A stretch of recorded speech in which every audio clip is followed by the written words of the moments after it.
Good morning and welcome to the first live and interactive recording of the China in the World podcast. I'm Paul Haenle. I'm the director of the Carnegie Tsinghua Center, and I'm excited this morning to launch a new initiative inspired by the need for all of us to adapt to these difficult times we find ourselves in around and coping with a global pandemic. So we decided to take the China in the World podcast and to allow our audience to act with our experts and to ask questions. This is the first attempt to do that this morning. We hope, of course, once we are able to get back to in-person recordings, that we can do an in-person live and interactive version of this. But for today, we're going to use Zoom and we're going to use YouTube. And we're delighted that all of you could join us this morning for the first ever live and interactive podcast. For those of you who are tuning into the China in the World podcast for the first time, let me just say that the podcast is a series of conversations between myself, Chinese and international experts, brought to you by the Carnegie Tsinghua Center in Beijing. Normally we do this at the Carnegie Tsinghua Center in Beijing. The aim of this podcast series has really been to help develop a greater understanding on the transformational issues surrounding China's shifting role and evolving role in the world today.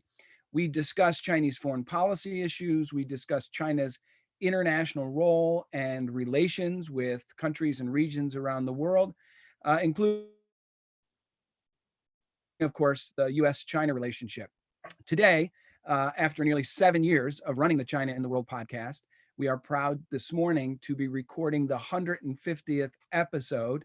And this will be, of course, our first new live and interactive episode. So for this 150th episode, I am delighted to be joined by two of my Carnegie colleagues, good friends, Dr. Tong Zhao, who is joining us from Beijing, China. Good morning, Dr. Tong Zhao. Good evening, Paul. Good evening, your time. That's correct. Oh, right. Good morning, your time. And Dr. Chung Min Lee, who is coming to us from Seoul, South Korea. Let me make sure I get this right. Good evening, Dr. Chung Min Lee. Thank you, Paul, and good morning in DC and also good evening in Beijing. Let me introduce, if I could, before we begin, the backgrounds of our two exceptional experts. Tong Zhao is a senior fellow in the Carnegie Endowment's Nuclear Policy Program. He's based in Beijing at the Carnegie Tsinghua Center. Before joining Carnegie, Tong Zhao served at Harvard University's Belfer Center as a Stanton Nuclear Security Fellow. I've had Tong Zhao on the podcast before several times. I encourage listeners to go back and to listen to those episodes, but it's great to have him back this morning. He is an expert on many things, including North Korea, which is our topic this morning. Dr. Chung Min Lee is a senior fellow in the Asia program at the Carnegie Endowment. Previously, he served as South Korea's former ambassador for national security. He's an expert on Korean affairs, and he's the author of a fantastic new book, which I would encourage our audience to pick up, called The Hermit King, The Dangerous Game of Kim Jong-un. So thank you again to both of you for joining us, and I look forward to our discussion. Before we kick things off, let me explain a little bit to our viewers how this will work. First, as I mentioned, it's a live recording of China in the World podcast. So we want to give our audience an opportunity to ask questions. If you have a question, if those in the audience that are listening, that are watching, have a question, please either send it directly to the YouTube chat box, or you can tweet us at Carnegie Beijing and use the hashtag China in the World Live. So I'll say it again, it's Carnegie Beijing is the Twitter site, and the hashtag is China in the World Live. And so we're looking forward to getting your questions, comments, insights. Secondly, we will be posting this China in the World podcast episode on our podcast platform shortly after the event ends, and you'll be able to listen to the full recording on whatever app you use to listen to podcasts. And we'll also post a video recording of this session on YouTube. And lastly, just in terms of some housekeeping issues, I want to invoke Murphy's Law, which of course says, anything that can go wrong will go wrong. This is our first attempt to do this. And while we don't anticipate necessarily any technical difficulties, we do ask, given this is our first attempt, to stay, what we like to say at the Carnegie Tsinghua Center, stay multi-flexi changeable. And if we get a pause in programming, just be patient. We'll try to get right back on and continue with the conversations. So with that, let me kick things off. And before I ask our experts some questions, I thought it would make sense, and I talked to Dr. Tong Zhao and Dr. Chung Min Lee about this before we kicked the podcast off. I think it makes sense for me just to sort of set some context, provide some context for our discussion. Our discussion today is focused on US, China, and South Korean views of the recent developments on North Korea and on the Korean Peninsula and their implications for the region more broadly. Governments around the world, as everyone knows, is consumed with the coronavirus and trying to stem the spread of the virus. But regardless, we have seen troubling developments in North Korea. And once again, they have raised the profile of the Hermit Kingdom and highlighted the potential for a regional security crisis. North Korea claims they have yet to have a coronavirus case. They haven't reported any coronavirus cases. The validity of those claims, I would argue, remains dubious. As my friend and former White House colleague, Victor Cha, said recently on his podcast, we have seen photos out of North Korea where crowds of people are wearing masks. We know some of the NGOs on the border are reporting that local level officials are giving lectures to North Korean citizens about the coronavirus and the need to keep and maintain social distance. We know that North Korea has even asked for help from South Korea and the WHO in terms of getting test kits into the country. So it's safe to say the coronavirus has also had some impact in North Korea. We don't know the extent of it. At the same time, we have seen North Korea ramping up its missile testing in recent months. We have seen through imagery analysis as well that they're building new missile support facilities in the country. So while the world is dealing with the coronavirus, and in particular in the month of March, North Korea had their busiest missile testing period in the history of the country, with 9 tactical missile launches in the month of March. Testing continued into April. Pyongyang launched 2 missiles just ahead of the South Korean presidential election and the birthday of North Korea's founder, Kim Il-sung. And earlier this month, as I indicated, satellite images showed a near complete missile support facility just outside to the west side of Pyongyang.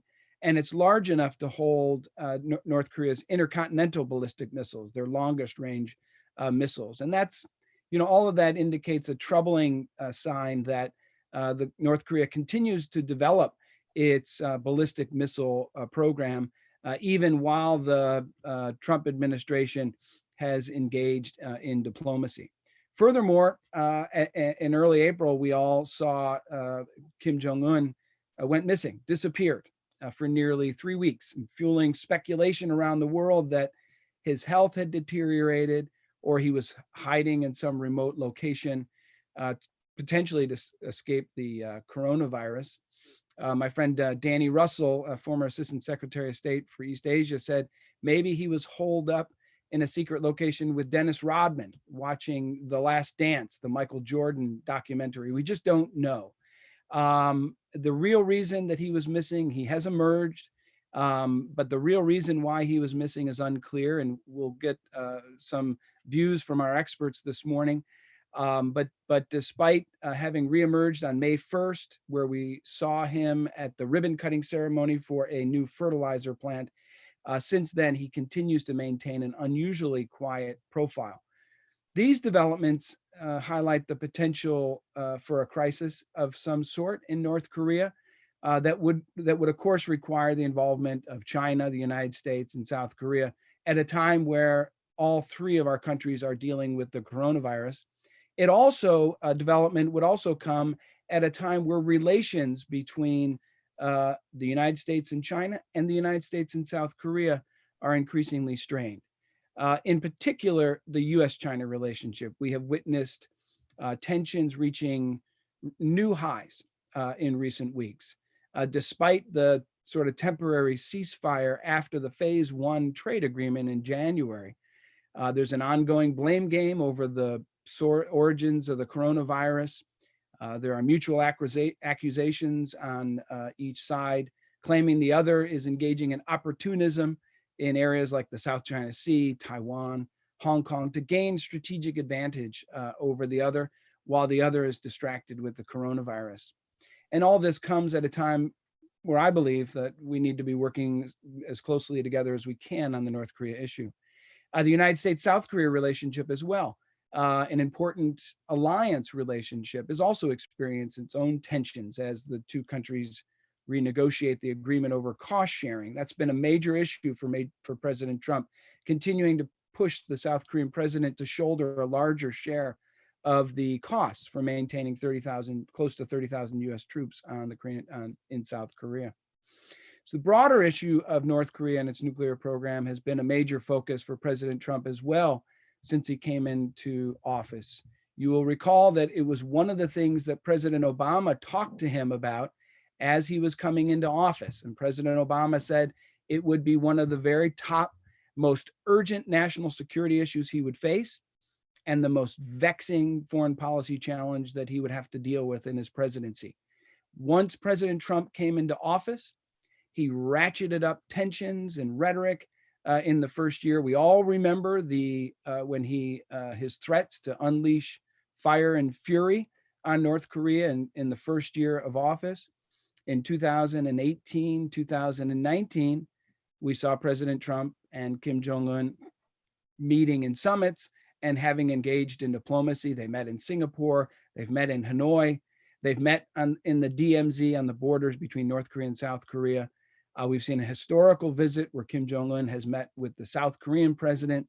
But despite these efforts, talks have broken down, diplomacy is stalled, especially over recent months, over disagreements over what the approach should be and what the next steps are in the process. During my own time in the White House as the White House representative to the six-party talks in the George W. Bush administration, one of my key takeaways from my experience was that even when all the key players, US allies, South Korea, Japan, China, Russia, even when we share the same ultimate goal of getting North Korea to abandon its nuclear weapons, we often don't share the same analysis of the problem or the same views on what needs to be done to solve the problem. So for my first question to Dr. Tong Zhao and Chung Min Lee, I've provided an overview from an American perspective and a view of someone who has served in the Bush administration and the Obama administration working on North Korea. I'd like to get a sense from each of you how your countries view the challenges of North Korea. What are the most important steps in trying to address the problem? Where is there alignment, in your view, between the US and China and South Korea? And what are the most important areas of disagreement? In other words, where are we not aligned? I know that's a big, broad question, but I want you to give your best sense of that. And I'll start with Tong Zhao in Beijing. Oh, thank you, Paul. That's a great question. I think important to remember that US, China, South Korea, they still share a very important common interest, that is to see North Korea to denuclearize. A nuclear North Korea is in none of these countries' interests, especially for China. There is strong opposition against North Korea becoming a de facto nuclear armed country for the long run. China is very aware of the consequences of that, including a more strengthened US alliance network in the region, which China sees as is the most serious threat to its own security, it could encourage South Korea and Japan to become more interested in developing their own nuclear capabilities. So there's clear interest in Beijing to see North Korean denuclearization. And by the way, if US and China can cooperate together to reduce North Korean nuclear threat, maybe that can lead to less missile defense deployment by the US, by its allies, South Korea, Japan in this region. That can also address one of key Chinese security concerns. There is a lot of common interest if we can work together. A less threatening North Korea would be able to stabilize all the major relations in this region between US and China, China, South Korea, China, Japan, etc. Of course, the challenge is for a long time, many Chinese experts, and I suspect some Chinese officials as well, did believe that Kim Jong-un was ready to denuclearize. He was ready to make a grand bargain with the United States to exchange, trade away his nuclear weapons for economic and security benefits. But now I think over time, more people in China are becoming increasingly skeptical of North Korean top leaders' objectives. But we are facing new problems, which is the growing US-China bilateral rivalry. Both countries, as a result of that, care more about preserving or expanding their own geopolitical influence in this region. In China, when many strategists, they see the US stepping up tensions against China, blaming China on a wide range of issues, they may start to think that North Korea that is defiant may help distract the attention of the United States away from China. And on top of that, if people read the announcement coming out of the previous summits between President Xi and Chairman Kim, we see a trend in which both countries put more emphasis on the similarity of their political ideologies and political systems, the socialist ideology. A growing emphasis on this ideological similarity is making more people in China become more sympathetic to the cause of North Korea. Many people actually blame the lack of action from the United States for the current deadlocked bilateral negotiation. So looking forward, I think from the Chinese perspective, the major powers need to strike a balance between their geopolitical interests and their common interest in containing North Korean nuclear threat. If we recall, we have achieved important progress.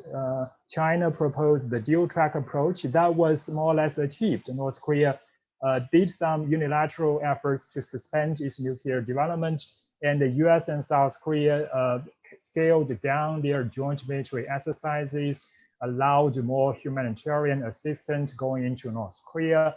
But now the question is, what is the next step to follow up with previous progress? And even more urgently, how to preserve the previous progress? So we need new ideas.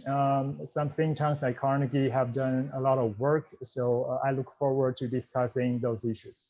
Thank you. Very interesting. Before I turn to Chung Min, I want to follow up a little bit. What's interesting, I recall during my time in the White House working on the North Korea issue, we, the American delegation, would get frustrated because the Chinese delegation would often say, you know, this is really just a US North Korea bilateral problem. And it's up to the two of you to resolve. The US side, of course, saw that China had big interest. And it sounds like the view has shifted a bit over the years. I would imagine in large part because of the aggressive nature of Kim Jong-un in building up his missile program. But you've described it as a threat to China's own interest, and that's a new feature. You also talk a little bit about the impact of the tension and the current geopolitical tensions. And I would say during my time of working on the North Korea problem in the government, we always said that it was an effort primarily at denuclearization, but geopolitics was always hovering in the background, but it was really focused on denuclearization. And there was some good cooperation. Today, would you agree that it's geopolitics is in the foreground now and denuclearization seems to be more in the background? And then finally, you said some in China blame the US for the current deadlock. But of course, Americans would blame Kim Jong-un for the deadlock, and they would say that there's a lot more that China could do to put pressure. So maybe explain that a little bit, why the view in China is that the US, the Trump administration, is to blame for the current deadlock in the diplomacy. Well, I think geopolitical issues are moving toward the forefront over time. Many Chinese blame the United States for the lack of progress because they argue the US should have been more flexible in considering some relaxation of sanctions, maybe under certain limits, under certain time limit, with some snapback mechanism, for example. But the US should have been able to come up with softer or more flexible positions, especially on the issue of economic sanctions. We have seen the recent publishment of a report by a UN panel of experts. They have identified very massive illicit ship-to-ship transfers that occurred in waters in Yellow Sea, in East China Sea.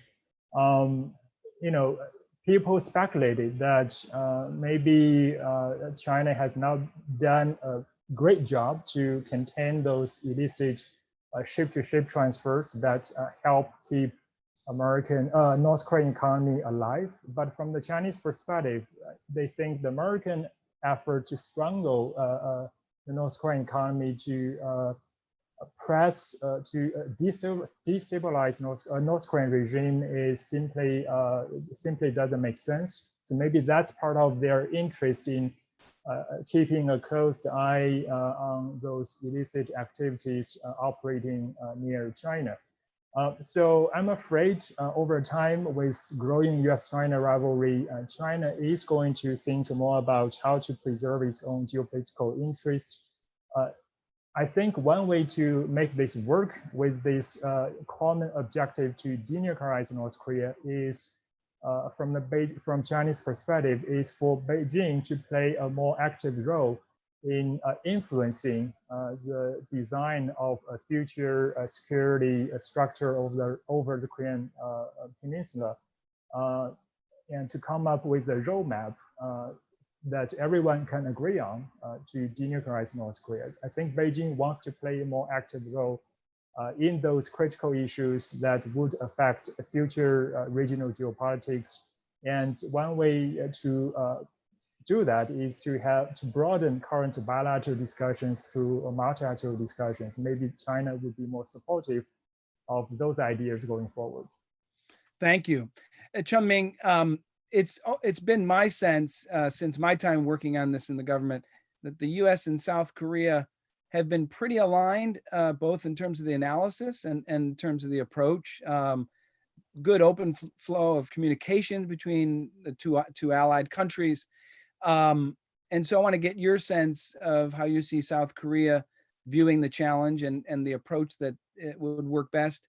But I do know, Tong Zhao talked about the blame in China toward the US for the current deadlock, and that one of the features was a disagreement over whether or not we should give North Korea some sanctions relief at this point. The Trump administration does not believe it should, doesn't think North Korea has done anything to deserve that, and believes that the maximum pressure is the right approach. It seems South Korea may share China's view more on this issue. And so, if you could also, unpack that a little bit for us. Yeah, sure, Paul. I think one of the most important points we've got to, agree upon is North Korea already has nuclear weapons. She's conducted 6 nuclear tests with ICBM capabilities. And so she is not just a threat to South Korea, but to regional stability on the whole. And so the idea that North Korea is going to give up nuclear weapons through multilateral negotiations has been the working norm for the last 3 decades. And North Korea's nuclear tests have basically debunked that assumption as far as I'm concerned. We must always strive for diplomacy because none of us wants conflict or war. But we must also realize that diplomacy must be based on realistic assumptions. And that assumption went out the window when North Korea became a de facto nuclear weapon state as far as I'm concerned. So why is Kim Jong-un so hell-bent on having nuclear weapons? Well, because it preserves his regime. It gives him leverage vis-a-vis South Korea, the US, Japan, and China. And it also makes sure that his internal regime is kept in line, that the army basically pays homage to the Kim dynasty, and he shows the people that we are standing up against true giants, whether it's the Americans or the Japanese or the Chinese. So that I think is a crucial point. On your more specific point on US-ROC relations and whether there's a divergence of views, there is a divergence of views. For example, in April 15th this year, President Moon had a resounding victory in the National Assembly election. Out of 300 seats, his party won 180. And so if you include the more left-wing members of the parliament, they have a total of 190 seats. The conservatives were crushed in the election. So this gives President Moon much more political space than he did even, for example, 6 months ago. But with the coronavirus, we are seeing 2 things. Number one, the North Korea card is not nearly as strong as it was in 2018. In other words, President Moon banked almost his entire foreign policy on a major engagement with North Korea. He had 3 summits. President Trump met with Kim Jong-un twice in 2018 and 2019. But we are entering into a critical US election. And so everything basically has stopped. And I think for South Korea, President Moon is caught in a bind because on the one hand, he desperately wants to restart talks with North Korea. That's what he wants to leave his legacy. On the other end, he realizes he doesn't want to really upset Mr. Trump going into a crucial US election. And so on the one hand, Moon has to pacify Trump's erratic policies on trade, on the SMA agreement, on other political issues between South Korea and the US. At the same time, he wants to move forward with China and North Korea, and he's caught in a vice. So therefore, I think politically, President Moon really doesn't have that much leeway. The final point is, what is Kim Jong-un doing with all of this? He's been in power since 2011. He is a young leader. He promised to enact reforms. And there have been some piecemeal reforms in North Korea, but he pulls back whenever the market, quote unquote, seems to go out of bounds. So recently we hear rumors that North Korea basically wants its people not to trade in hard currency, whether it's US dollars, Chinese yuan, or even European currency. So Kim Jong-un is always in a dilemma. He wants to open up North Korea, but he can't afford to. He wants sanctions relief, but he doesn't want to give up nuclear weapons. He wants closer ties with the US, but he doesn't want to give up his perennial card. So we have to really ask, whose fault is this? Is it America's? Is it South Korea's? Or is it North Korea's? From where I stand, I think it is patently clear it is North Korea's problem. But Kim Jong-un, as long as he's in power, will never give up nuclear weapons. So that's a dilemma that President Xi faces going forward. One of the key last points that I want to make in this round, Paul, is this. The reason why Kim Jong-un is doing all these tests is because he wants the world to say, here I am, please pay attention to me. America is in the worst throes of this pandemic. China has come out of this worst pandemic. South Korea is still going through this. So nobody is paying attention to the DPRK. And that's what makes Kim Jong-un a little bit testy, because he says, I want to make a difference in your foreign policies, but please see what I can do to damage your interests. And I think President Xi realizes, you know what, as much as I care about the DPRK, China has much bigger fry. China has much bigger concerns with the US. China basically is going to say, as we rise in the world, North Korea can be an asset, but also a huge problem. That is President Xi's problem as much as it is for President Moon in South Korea. Thank you, Chung Ming. I have one follow-up question, and then we have a viewer who sent in a question, a follow-up question for you as well. My question to you is around the issue of giving up his nuclear weapons. You know, you said that Kim Jong-un probably does not want to give up its nuclear weapons. And I remember during the negotiations that I was part of when Kim Jong-il, his father, was the leader of North Korea. And people would ask us when we came back, our delegation came back to Washington, is Kim Jong-il going to give up his nuclear weapons program? And we were in the midst of diplomacy, trying to work this out in a step-by-step fashion. And we would say, we don't know, but it appears as though at least he's taken out an option to do so. If the deal that's presented to him as we continue, if he deems that to be in North Korea's interest. And I want to get a sense from you how Kim Jong-un is different in that sense. And the question that came in from the viewer was, is the North Korean leader, is part of his strategy to play the big powers off of each other? South Korea, the United States, Japan, Russia. Does the North Korean leader do things to try to create divisions between the powers? Well, to answer your question, Paul, I think Kim Jong-un is different from Kim Jong-il in many respects. First of all, he finished his father's legacy. It actually began under Kim Il-sung, his grandfather. So the North Korean nuclear program has been going on for the last 3 decades. Kim Jong-il started it with a very small nuclear test in 2006, but it was Kim Jong-un who basically finished the legacy program. And so having built his nuclear weapons program, I think there is very little incentive for Kim Jong-un to give it up. As I said, this provides strategic leverage vis-a-vis the Americans, the Chinese, the Japanese, and South Koreans. One thing you've got to realize, Paul, is over the last 20 years, the conventional military balance in the Korean Peninsula has basically grown to favor the South Koreans. The North Korean People's Army has 1.2 million forces, but its airplane, its combat aircraft is depleted. Its forces are underfed, whereas in South Korea, with American help, we have built up our own so-called RMA. We have F-35s coming into line. We are replacing older fighters, and we're getting into this so-called network-centric warfare capability. So North Korea sees that trend line as being very unfavorable towards its own interests. So therefore, it is focusing even more heavily on asymmetrical capabilities, whether it's nuclear, chemical, biological, or even cyber as we speak. So Kim Jong-un realizes that, in fact, his nuclear weapons program isn't going anywhere. And he also believes that neither the Americans or the South Koreans will ever force North Korea militarily to denuclearize, because that will mean another major Korean conflict. So he knows that, and he's going to bide time as much as he can. Why? It's because China has become so powerful. As long as China supports North Korea, Kim Jong-un will feel that as long as that Beijing has my back, I can rest assured that even if I don't denuclearize, China will never drop me.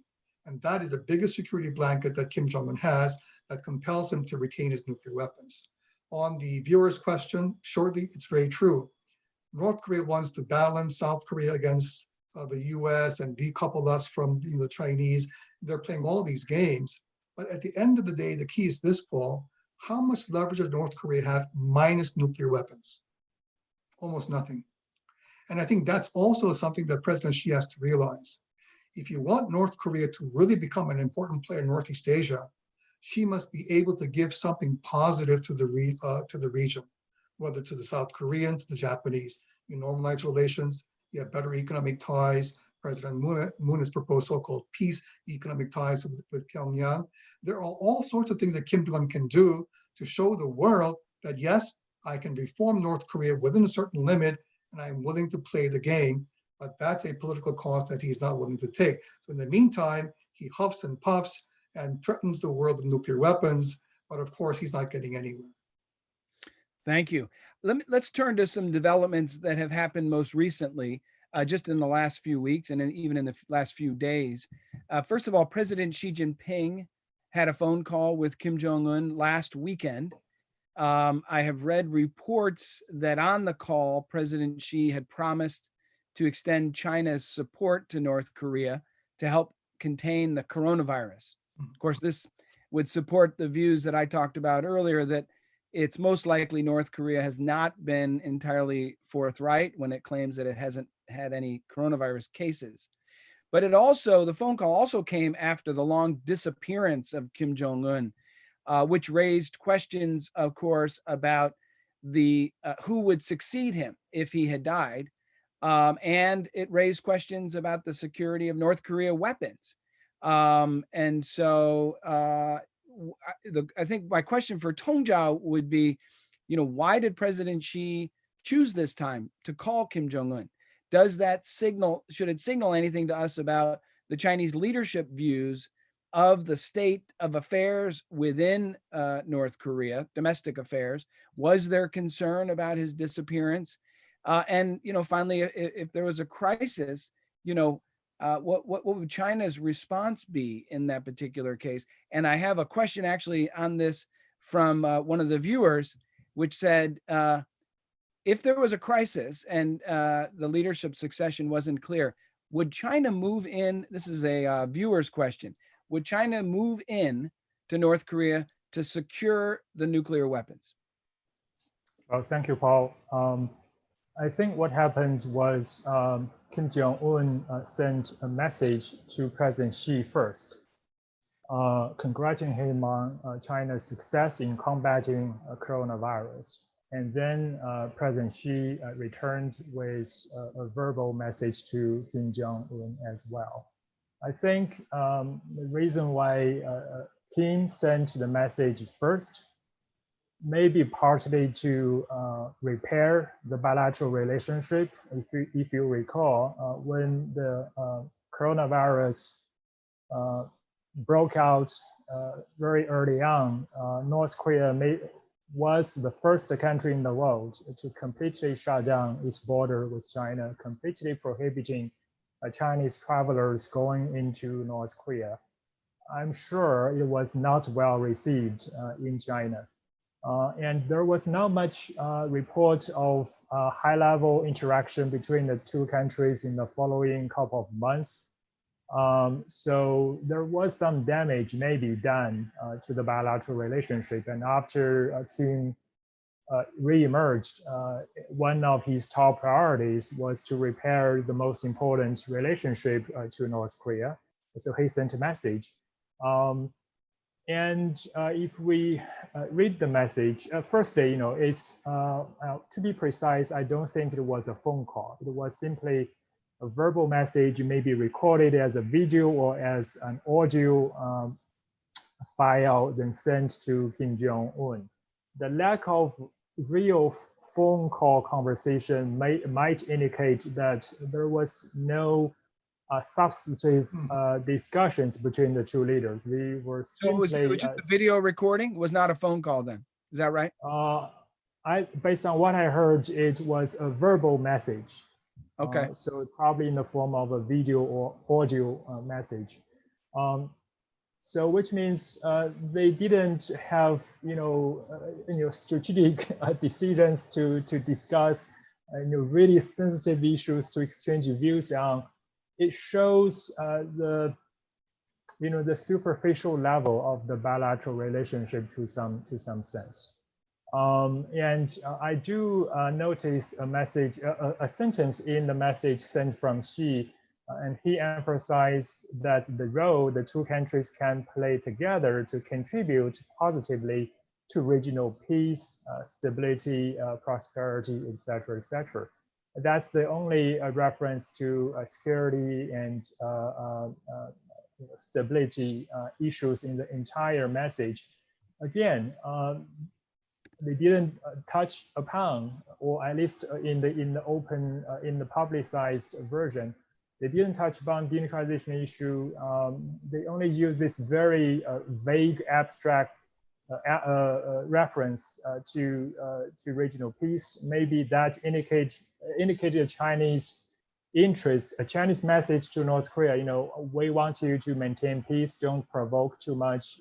We are at a critical time, both domestically and internationally, with the United States, for example, so don't cause too much trouble. But he conveyed this message in such a subtle way that also shows how much real trust they really share, and how deep the bilateral shape or how deep the bilateral trust really is. But in either case, I think both leaders recognize it's in their own national interests to maintain and improve the bilateral relationship. Kim needs Xi's support for its future negotiation, maybe coercive negotiation with the United States. And President Xi needs North Korean support to preserve Chinese geopolitical influence in this region. So immediately after Kim re-emerged, he tried to rebuild relationship, and China was more than happy to return the favor and to reassure each other. Maybe also in anticipation of a possible Chinese president's visit to South Korea, that's a message to reassure Chinese North Korean friend as well. As for the question on how China might conduct. Let me add one more, because we have a viewer that sent in an additional question, which is related to the first one about would China's military move in to secure nuclear weapons. We had another question: what if something had happened to Kim Jong-un? What role would China play in shaping or influencing the leadership succession process in North Korea? And what would it do about the potential insecurity of the nuclear stockpile? Similar question on the nuclear issue. So what would China do on both the succession of the leadership, but also securing or safeguarding the nuclear weapons in North Korea? Right. Both questions are related. Firstly, of course, for the United States, the top priority in a time of crisis is to secure North Korean weapons of mass destruction program, nuclear materials, weapons, etc. And if the U.S. makes a move, it may cause Chinese suspicion, and it may cause Chinese overreaction. That would lead to some chance of direct military confrontation between U.S. and China. And if there is a serious domestic crisis in North Korea, I think China would very much suspect that the U.S. and its allies might have an incentive to accelerate the collapse of the North Korean regime, or to place someone in Pyongyang that could have a more friendly attitude with South Korea and the United States. To deter possible American moves, I think it's possible China could mobilize its militaries in the border area, send some aircrafts to the air, or mobilize some naval activities, basically to send a signal of deterrence to prevent the U.S. from taking such actions. But of course, the key concern for China in the domestic North Korean crisis is how to ensure that whoever succeeds current North Korean leader would be friendly to China, would respect and would help preserve Chinese interests, and would help resist American and South Korean influence. But I don't think that China has real leverage in influencing North Korean domestic politics, especially over the most sensitive issue of a successor. North Korea has done everything to prevent any possible external power interference in political succession, especially influence from China. So I don't think China feels confident it has the power to influence the political process. So the better option for China to do is to wait patiently and try to keep calm and to maintain show its a friendly relationship, trusting North Korea, in the hope that whoever becomes the next leader would be willing to cooperate with North Korea in the future. Thank you. I want to turn to Chung Min. I'm sorry, cooperate with China in the future. Got it.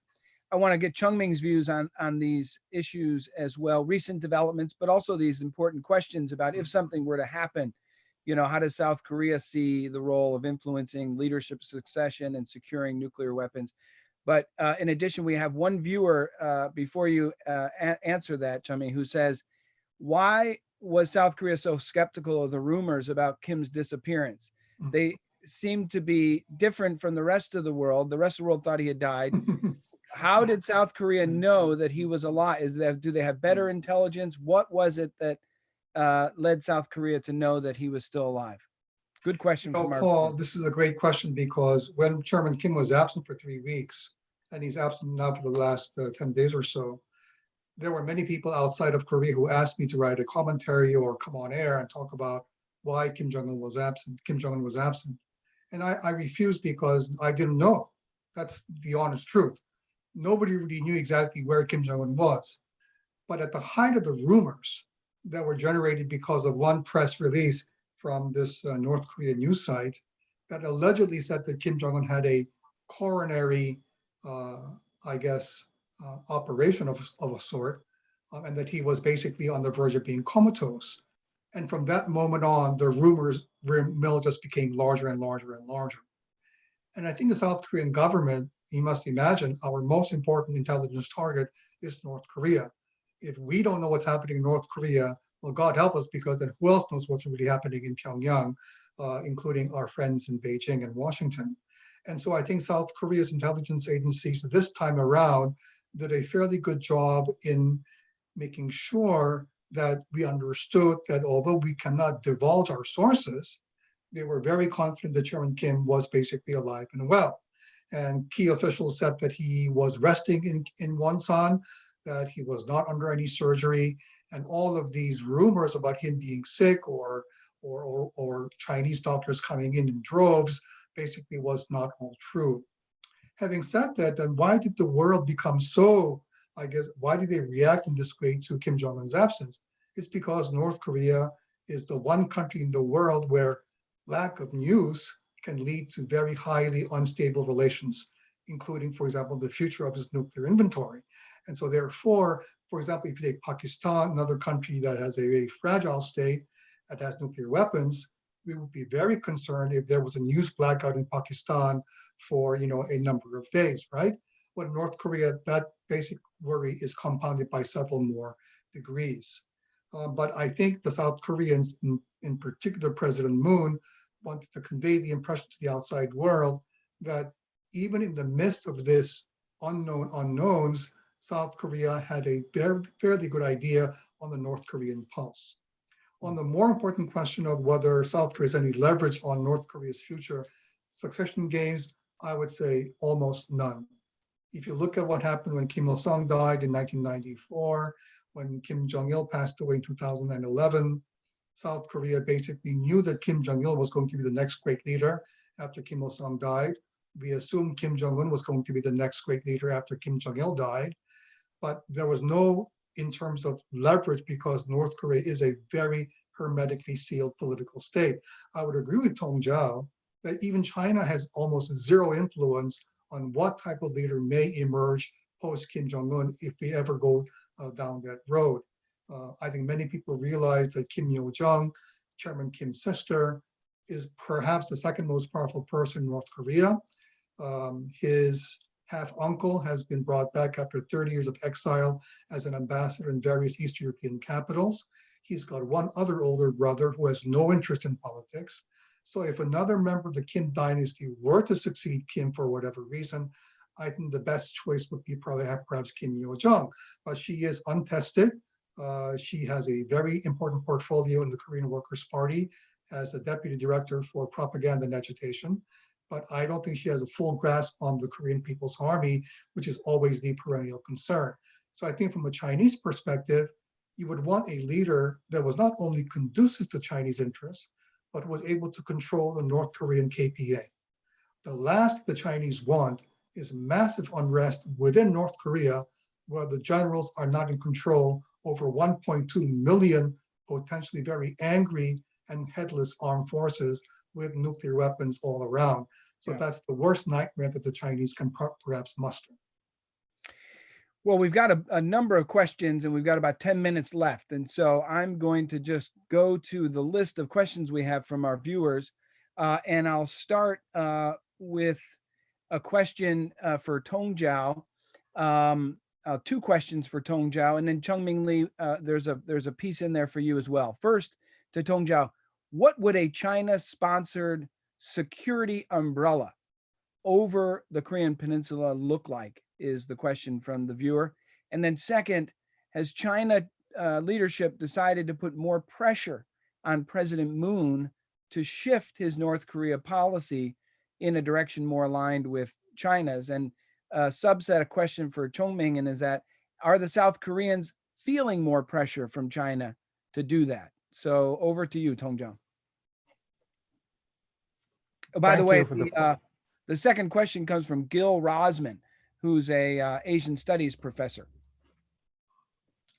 Well, thank you for the questions. For the first question, basically, what security assurance or what security guarantee or what security protection China can offer to North Korea to make it feel safe, maybe even safe enough so it can gradually denuclearize. I think North Korea has sent very clear signals that it doesn't trust security guarantees from external powers. Its own relationship with China historically has been very eventful. There are serious ups and downs in the China-North Korea relationship. In many cases, North Korea felt betrayed by China.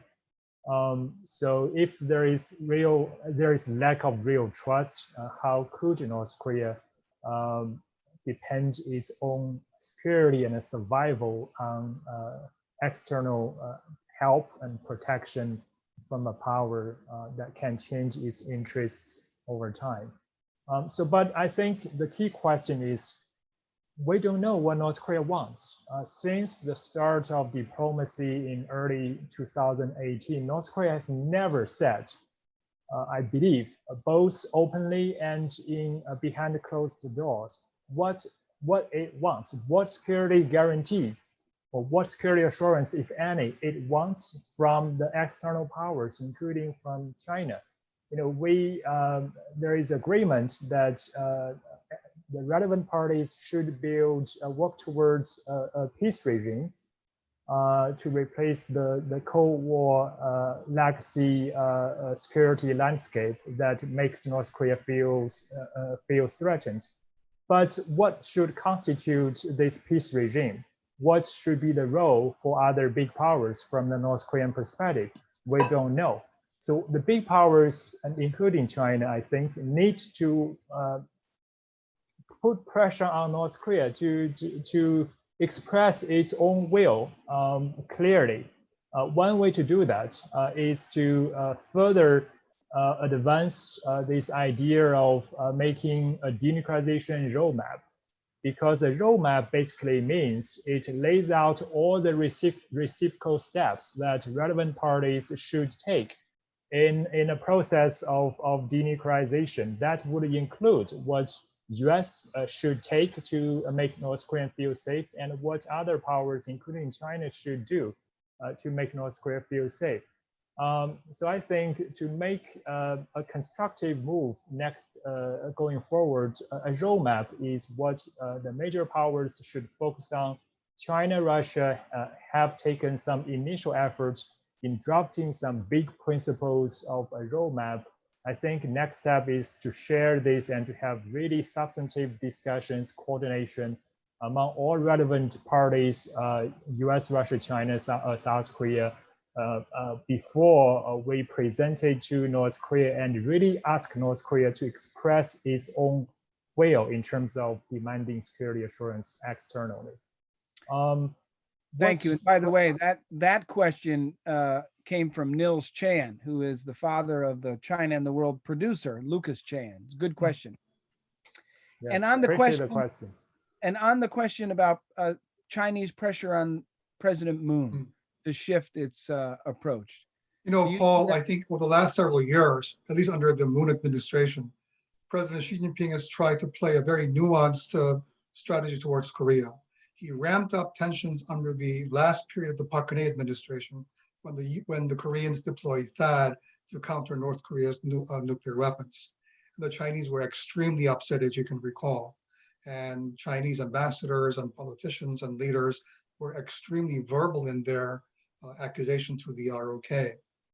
And then what has happened recently is, because President Xi has been under attack from the world for his handling of the coronavirus, although China has also been applauded by many corners, he also needs, living space for his own policies.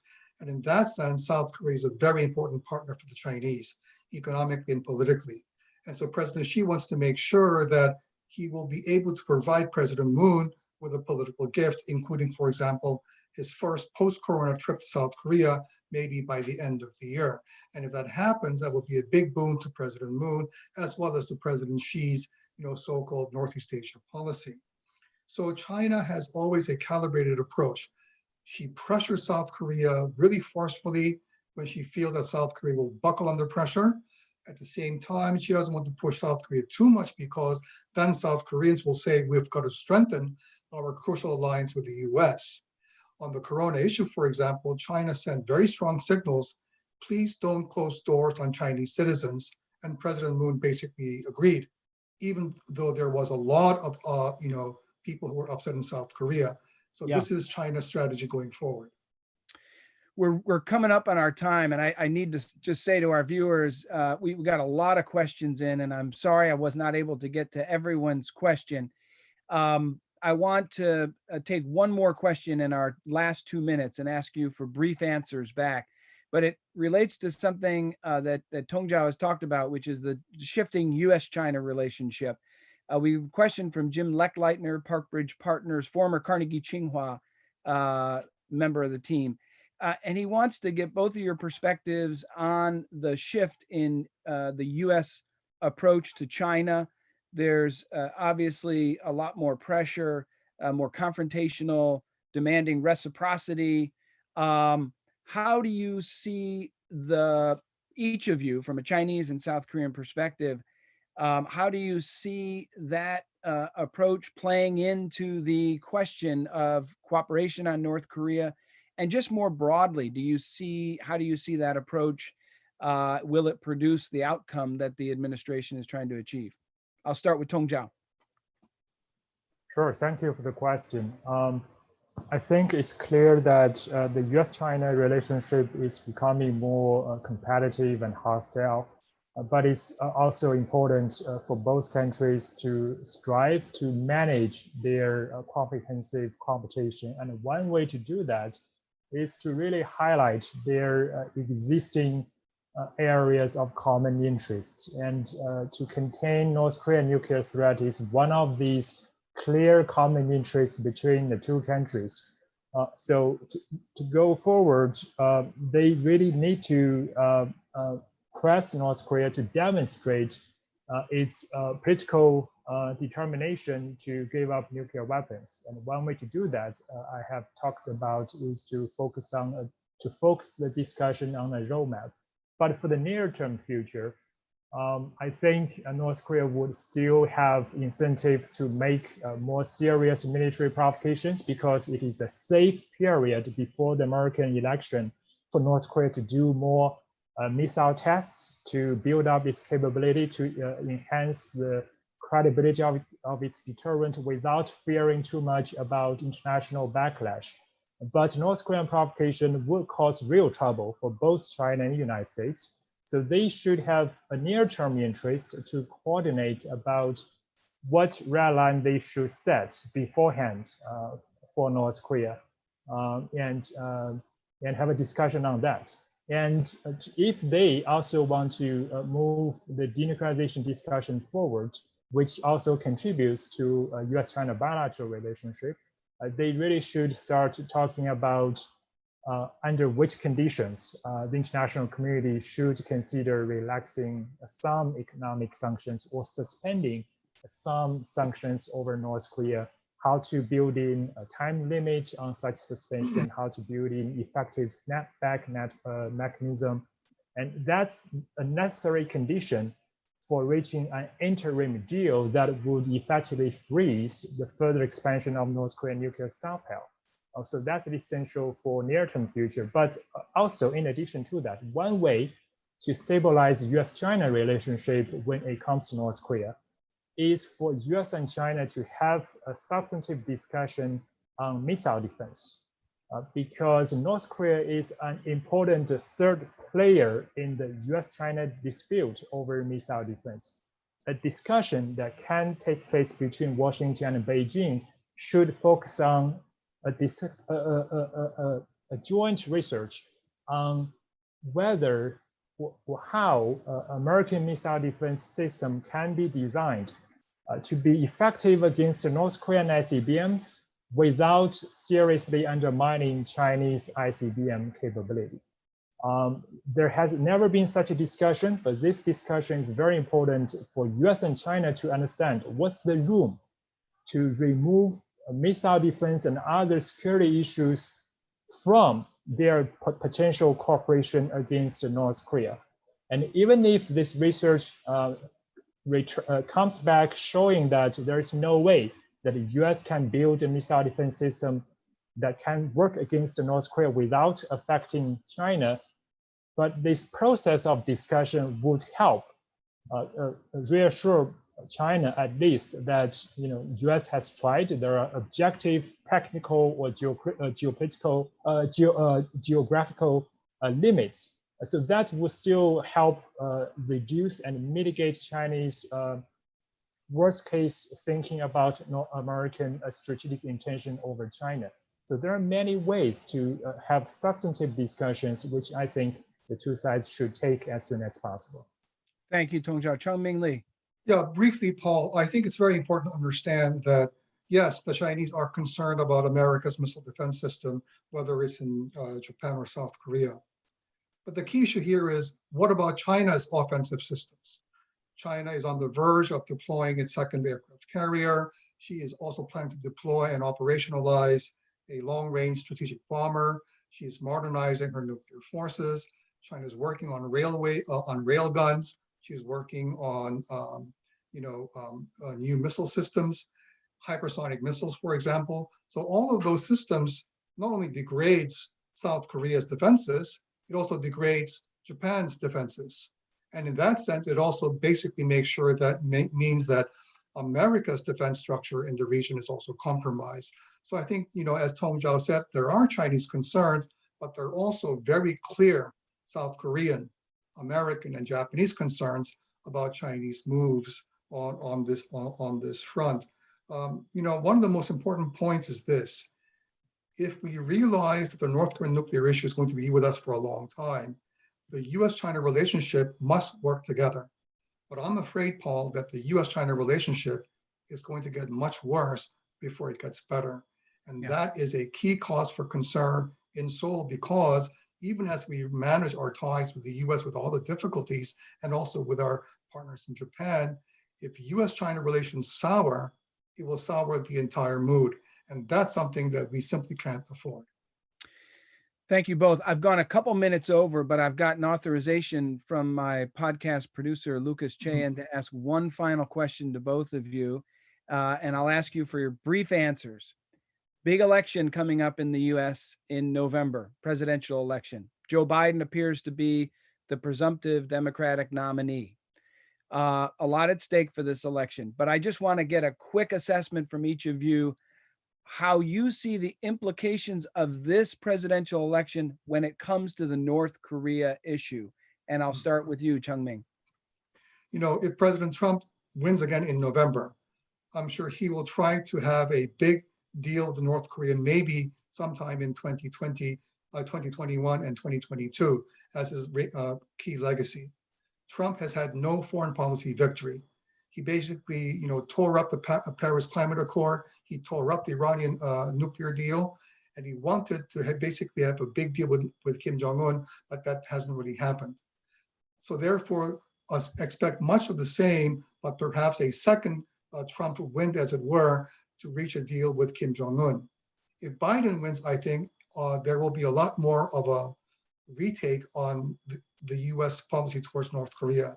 I think Joe Biden is a much more realistic person. He's had years of experience in the Senate and as vice president. He will put in a much more democratically aligned policy i.e. what the Obama administration did vis-a-vis North Korea. In other words, I think we'll probably go back to some type of a policy, Or traditional. what Biden might call, that's right. And so therefore, I think North Koreans, if they had a choice, they would want Trump to be reelected rather than having Biden in the White House. Interesting. Tong Zhao, how about you? Well, I think I agree with everything Chung Min has said, so I will be brief. Even though I think President Trump, if reelected, would be interested in grand bargain, a big deal, but I doubt it can happen. Trump has tried seriously, invested huge political efforts into that without having real progress. I think regardless who is elected, a most realistic approach is to have some interim deal with North Korea, in the sense that North Korea agreed to put some real limits, real freeze on its programs, not only nuclear testing, missile testing, but also freeze the production of fissile materials, the materials that make nuclear bombs, and also freeze the production of more missiles in return for some economic benefit. I think that's, both for either a Democratic or Republican president, I think that's the most realistic prospect in the near term. I think it's time to have substantive discussions among the relevant parties to seriously pursue that approach. Well, I want to thank Dr. Chung Min Lee and Dr. Tong Zhao very much for joining us this morning in what I thought was an excellent discussion. And I want to thank all of our viewers who joined us as well, and hope they enjoyed the discussion. If you asked a question and didn't get it answered, please join us next time, and we'll try to get to your question. Thank you for joining into the 150th episode of China and the World podcast. Be sure to check out the work of Chung Min Lee and Tong Zhao and myself on our Carnegie website, carnegieendowment.org, and also carnegietsinghua.org. And have a wonderful weekend. Stay safe and be healthy. Thank you. Thank you, Paul. Thank you, Paul. Thank you, Okay. Chung Min. Thank you.